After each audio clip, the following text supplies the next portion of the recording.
Matapos maaresto kahapon sa Ninoy Aquino International Airport, naglabas naman ng statement ang Japanese billionaire na si Kazuo Okada na nagsasabing bagamat nakatanggap na siya ng babala na maaari siyang makulong sa Pilipinas, ay pinilit pa rin niyang makabalik upang harapin ang mga kasong inakusa laban sa kanya.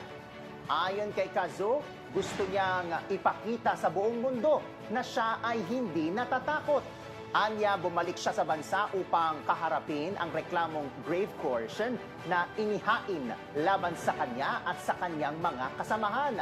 Si Kazuo ang umano'y mastermind sa marahas na takeover sa Okada Manila Resort and Casino noong May 31, 2022. Kasama sina Antonio Tonyboy Cujanco, Dindo Espeleta at abogadong si Florentino Binky Herrera.